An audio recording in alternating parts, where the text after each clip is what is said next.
everyone is musical. Like, you might not have the best voice, you might not be the most rhythmic person, but I truly believe everyone has music somehow. Welcome back to Educator University. As teachers, we know music can shift the mood of a room. Today's guest, Samantha Foote, is a board-certified music therapist and founder of Boise Music Therapy. She's here to show how music therapy can help students regulate emotions, build independence, and thrive. And she's sharing practical tips for your classroom, even if you have no musical background. Welcome, Samantha. Thank you. I'm excited to be here.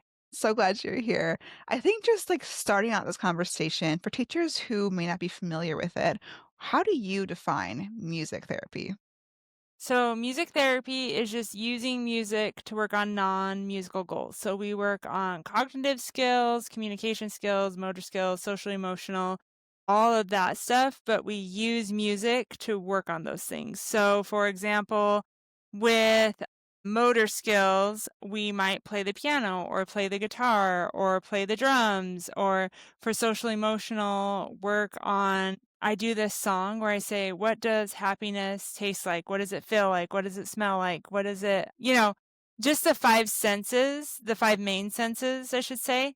Um, and that helps kids understand, like, happiness doesn't really taste like anything, but if you had to imagine it, how would it taste, you know? And then we go through and we say, "When I feel happiness, I can," and we do that 4 times. And when I am happy, or no, what makes me happy is blah, blah, blah, blah. So we do that, and that's how we can like make songs. And then we might write a song, like the music for it, and it might sound happy. And we just talk about the different emotions like that. And so those are kind of some of the things that I do. Like for communication, people can sing before they can talk. And so we sing songs or sing books. And then the goal is for the kid, like in the book, to sing the book and then say the words. Well, first you hum the melody, sing the words, say the words without the music, and then do spontaneous speech. So those are some of the things that I work on. Yeah, music therapy is so much bigger than I think some of us even realize as teachers. Because again, we're kind of in our classrooms, we don't always have this exposure. So kind of you sharing what it looks like is going to be helpful for us as we learn from your insight. I think one thing that as I've been learning more from you is that you have kind of a unique way of doing music therapy that's different than other people. Could you share a little bit how what you do is different than maybe other people?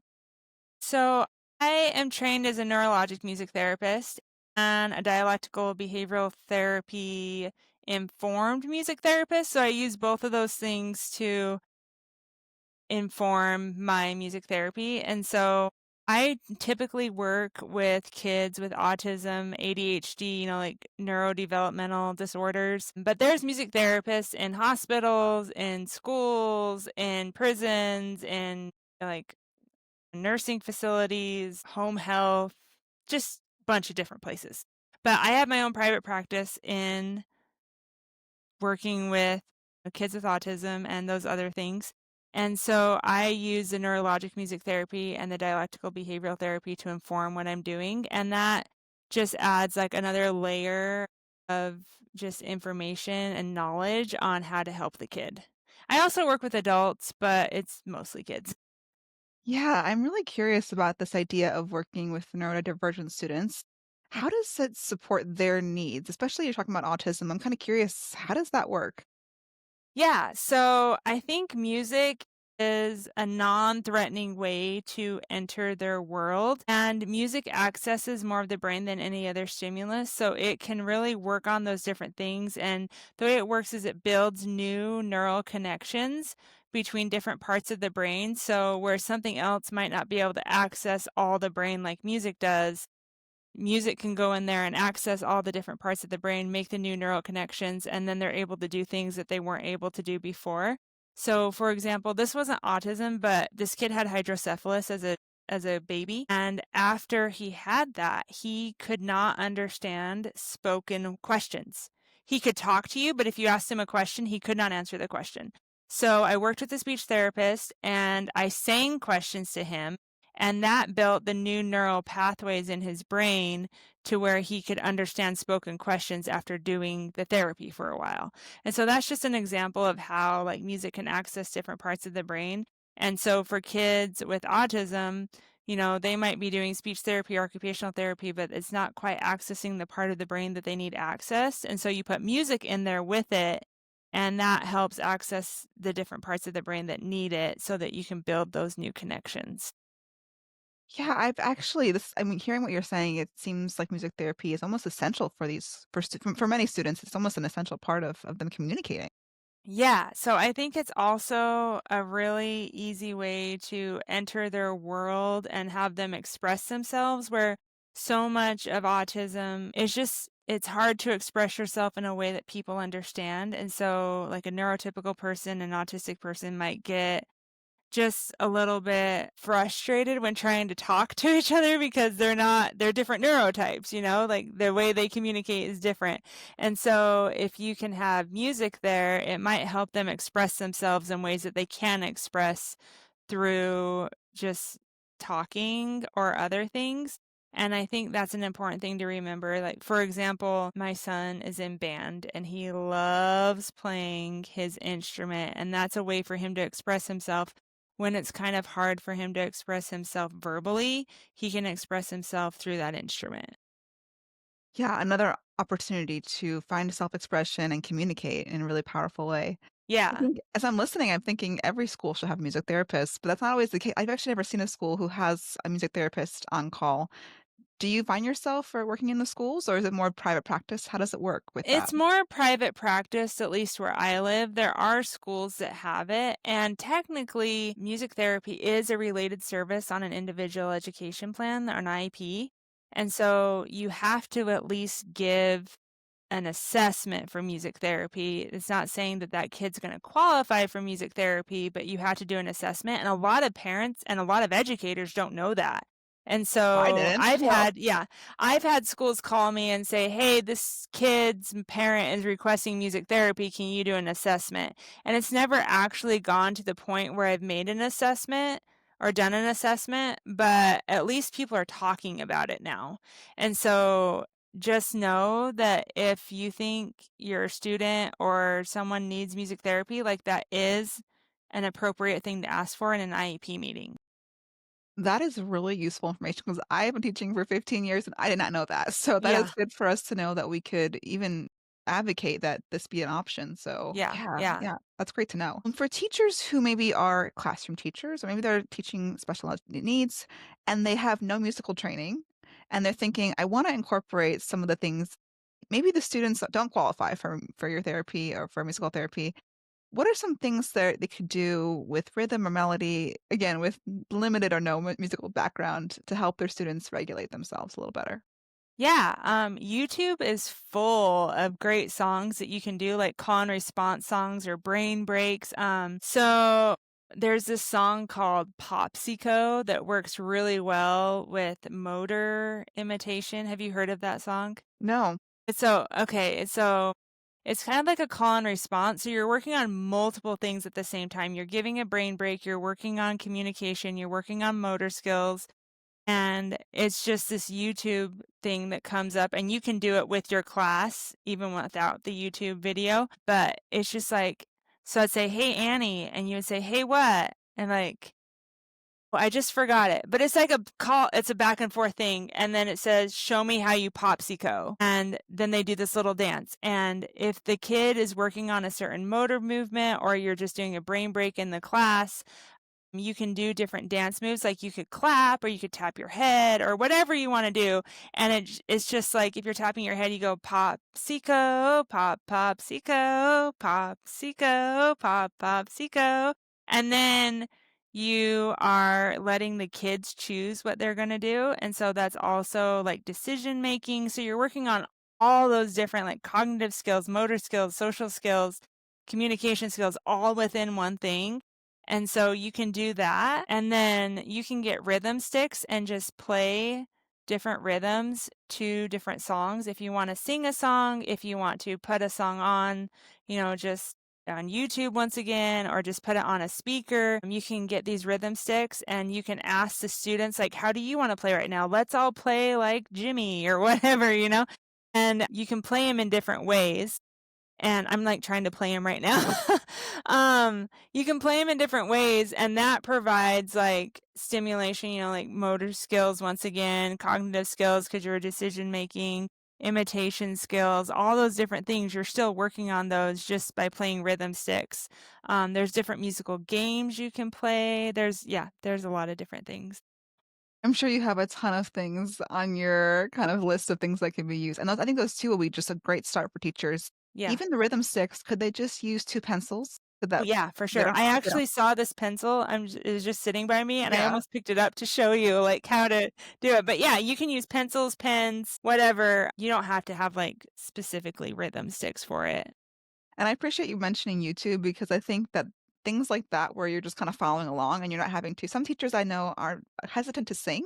I like to sing. I know you have a beautiful voice, I can tell, but some teachers are hesitant to sing. I think having the video do it for you is a little bit less of a barrier to entry with some of these things. So Yeah, yeah. yeah. Yeah, and I think along with kind of helping regulate students, one of the things that teachers often wonder about is how do you help students transition in a way that maybe you could use music in a way to help make those say it, transitions more smooth? So, especially if you have neurodivergent kids in your class and they might have, like, pathological demand avoidance or the PDA it's called PDA. The PDA community likes persistent drive for autonomy. That's something where if kids get a demand placed on them, which might be a transition, and say, okay, now it's time to stop doing this and do this, they react poorly to their transition because it's a new demand placed on them, and it's not that they're trying to be defiant, it's just that they're so anxious about it that their anxiety rises, and then they look defiant, and they're like, "Well, I'm just not gonna do that. I'm gonna cause a problem because I don't wanna do that." And so to get away from you being the one that's saying, "Okay, now it's time to do this," you can just set up the expectation that a song is gonna play when it's time to end something. Like, let's say you're doing independent work and then you're gonna go to lunch. And so you can tell the class, I'm going to play this song. When you hear this song, the sound, whatever, it's time to line up. So please put your things away, line up at the door when this song plays. And then that's taking you placing the demand on them out of the equation. And they are just hearing that song and they know that it's time to go line up. And so that's something that you can do to help with transitions. Or you can talk to the class and say, I'm going to play this song for 30 seconds.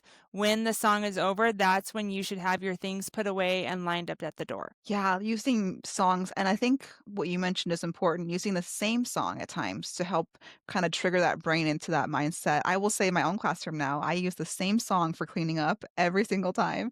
People ask me if I'm tired of it, I'm like, "Sort of, but it works, so I don't really Yeah, care," right? yeah. So It's yeah, like when I do transitions and I clean up, I use the same song every time, and I hadn't sang the song for a while, and this kid was just messing with something, like, he was not engaged with what I was doing, but it was time to clean up, and it was like I woke up a sleeper cell agent or something. When I started singing the song, he, like, runs over and just, like, starts putting everything in the bag, and so, yeah, if you use I recommend using the same songs for different transitions or cleanup or whatever, because then it will signal the brain, like, those neural connections will be made, like, they'll be built, and so when they hear that song, it's just an automatic response that they don't have to think about.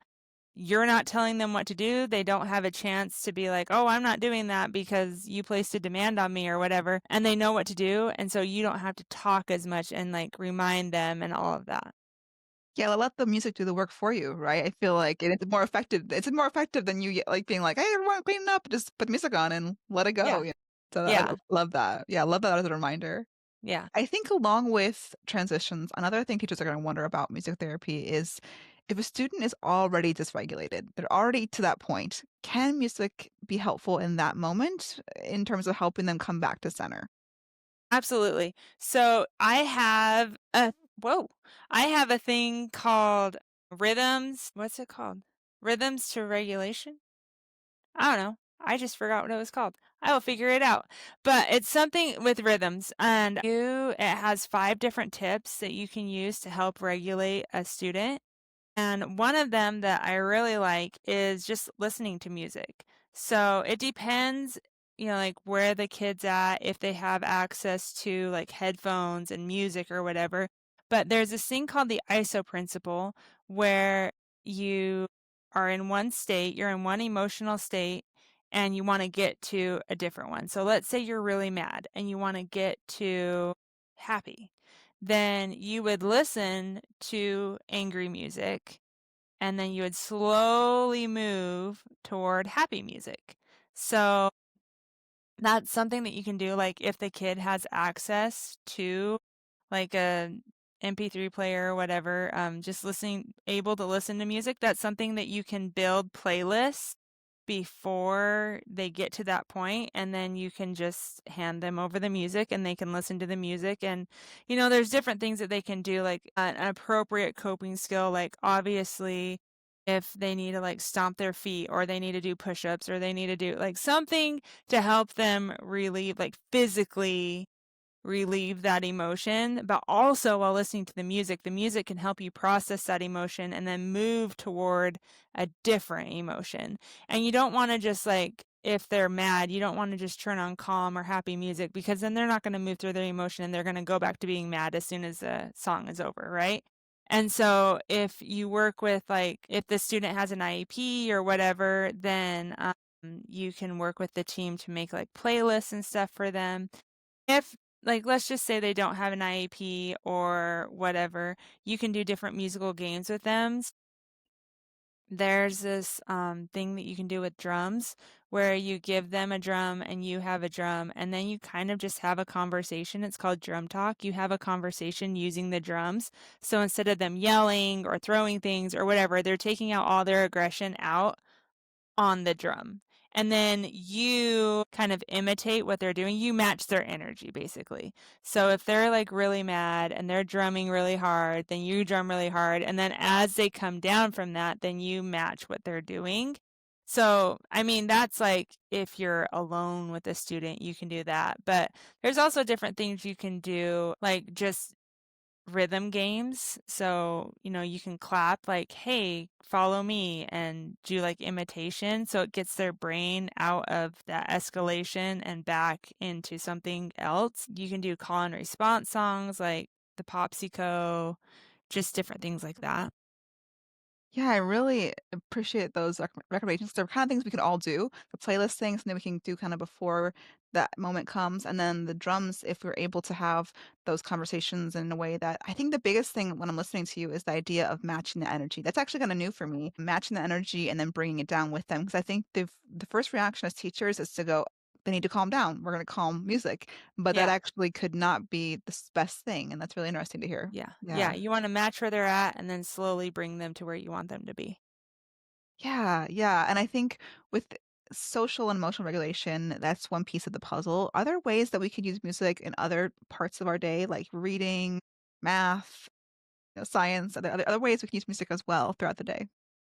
Yeah, so if you're like teaching different things, music is obviously a great way to help them remember things. Like, I think I never learned the state song back in the day in elementary school, but I heard a lot of people, like my cousins, would learn a song about how to memorize all the different states, and they still have it memorized to this day. And so there's like different things on YouTube, once again, where if you're trying to teach concepts, that you can use music to teach those concepts. And because music accesses more of the brain than really anything else, it helps you remember those concepts more than if you just verbally process them or verbally learn them. So you can do that with that. If a student is having a hard time reading, so if they're in kindergarten, for example, and you're learning consonant CVC words, then I went into a special education classroom and we actually made up songs for the words. We made up one song and then we put different words to it. So we're like cat. We'd be like C says k, A says ah, T says ah, says cat, cat, cat.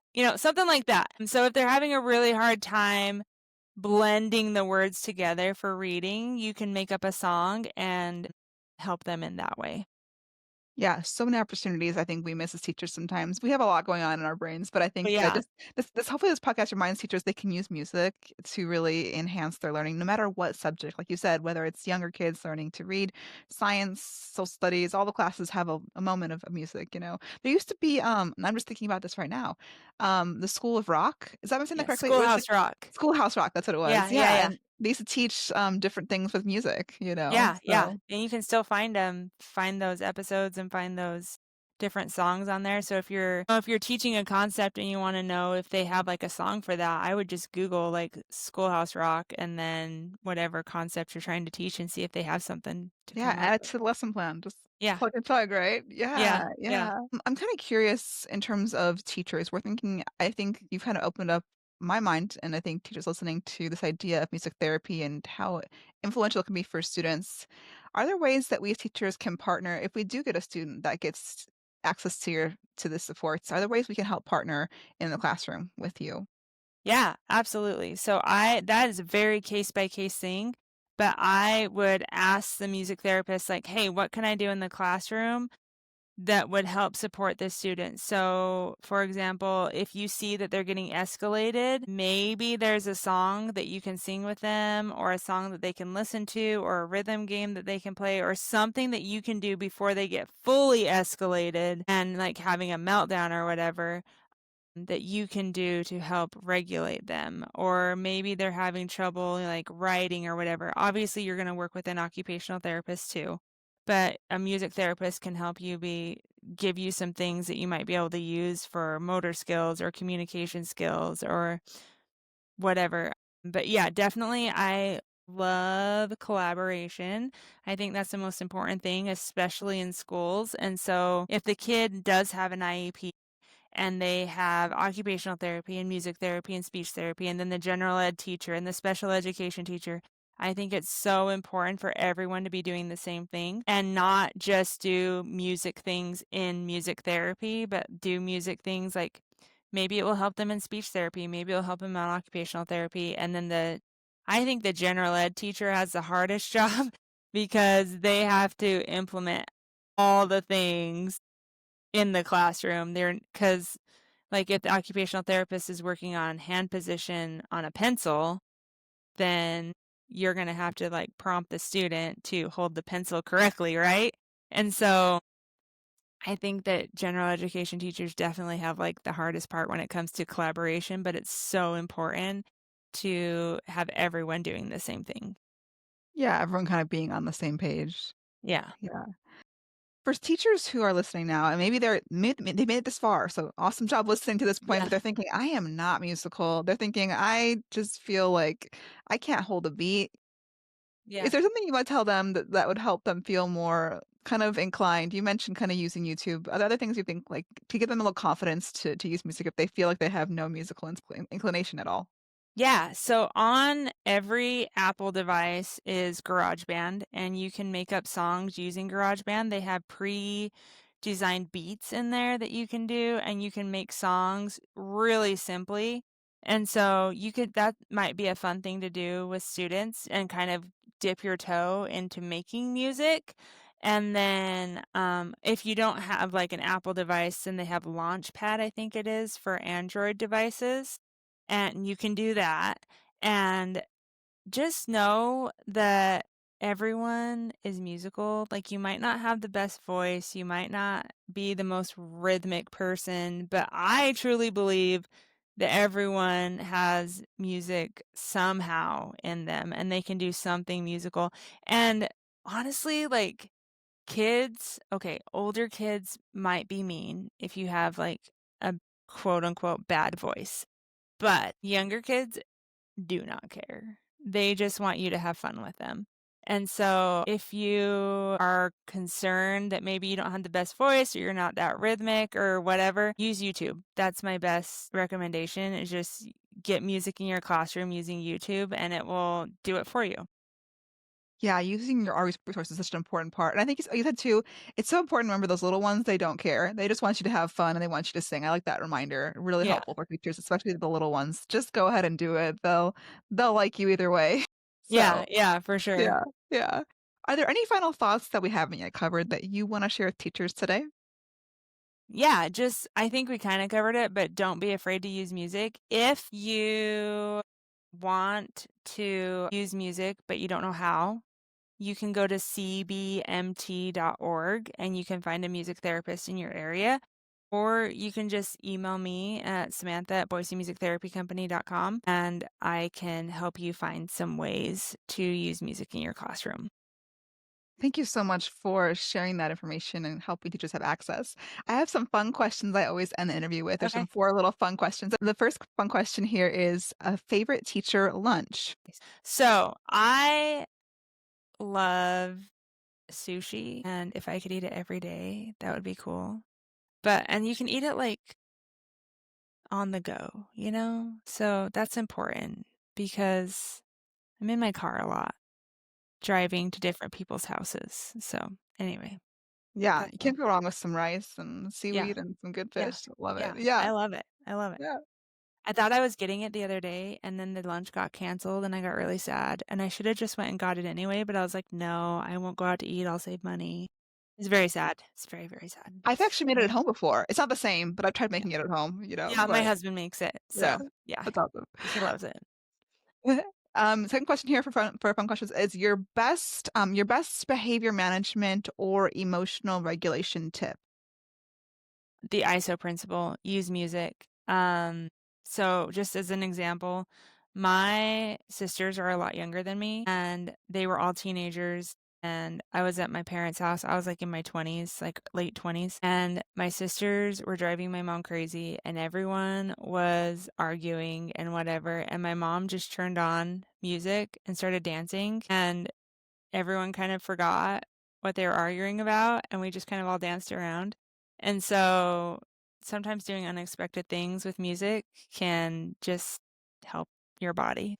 Yeah, using it to change your state even Yeah, yeah, in the personal way, so yeah, yeah, I yeah. love that. A teacher that made a difference in your life. She was a student teacher. Her name is Mrs. Zickman, Deanna Zickman. No, no, she changed her name. Anyway, it's Deanna Henry now. Anyway, in 4th grade, she was a student teacher, but my 4th grade teacher had a lot of health issues that year, so she kind of took over the class. And I had a personal issue that year.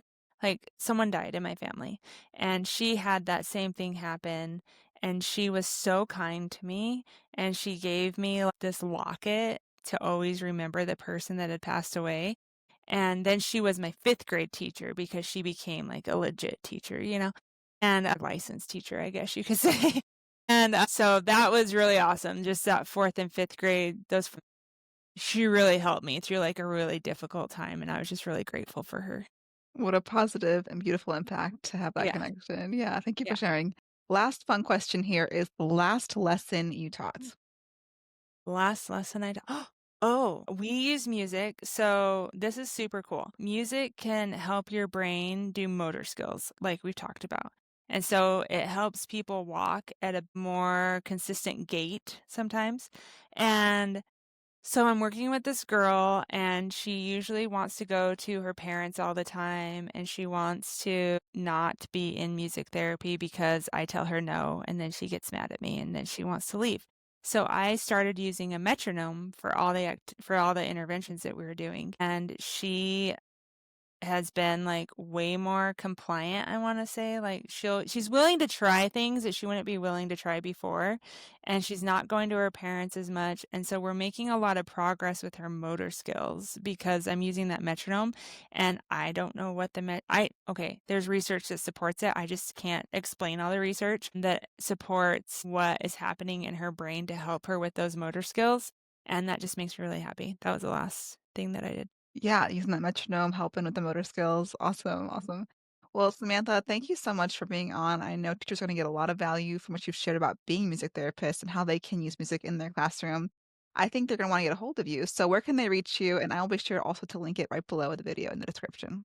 Yeah, my podcast is called Every Brain is Different. If you're interested in learning more about the neurodivergent community, how you can support neurodivergent students, I would say go to everybrainisdifferent.com and you can find all that information. Awesome, and again, I'll link that right below so they can access that. Thank you so much, Samantha, for sharing. Appreciate you being on the podcast today.